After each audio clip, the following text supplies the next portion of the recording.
Is your external component the Chartim Library DLL not found? I'm Sophie Chen, a Windows support engineer.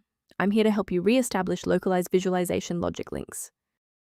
While we explore the technical guide for Chartim Library, you can access a professional tool for managing complex library dependencies. This is the Chartim Library, the chart and image generation library. It provides unmanaged mathematical routines for converting raw data tables into vector charts, pie, bar, line. It facilitates the visual orchestration of dynamic business reports and manages the data link for high-fidelity graphical manifests. Since we've identified what's missing, let's try the official recovery method. Chartim is distributed specifically with localized visualization logic and should never be downloaded as a standalone file.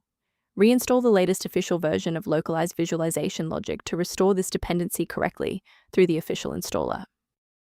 If no luck was had with the redistributable package, we will escalate the fix by performing a targeted reset of the system state. A quick system restart is a practical way to ensure that all shared libraries, including Chartim Library, are being loaded correctly into the current session's memory. To keep this tutorial handy, make sure to bookmark it, or hit like button before you reboot. It saves you from having to look for the video again once you're back online. With the restart confirmed as ineffective for this instance, let's analyze the registry settings next. If you need to pause the video while navigating the registry editor, feel free.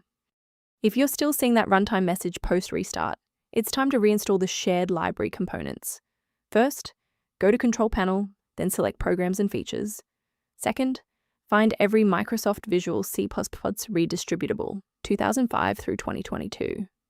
Third, right-click each and select Change, then select Repair. If that fails, download the latest all-in-one VC++ redistributable package from Microsoft's website. Please note that for DLL files with numbers, the number tells you which version to repair. For example, 120 equals 2013. I want to share a quick best practice that will help you avoid security complications in the future. Do not compromise your computer's health by sourcing Chartim Library DLL from random internet mirrors, which often harbor hidden tracking scripts designed to bypass standard antivirus protocols.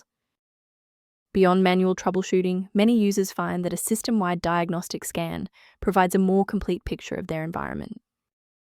A structured registry approach is outlined in the software linked below, including Chartim library management references.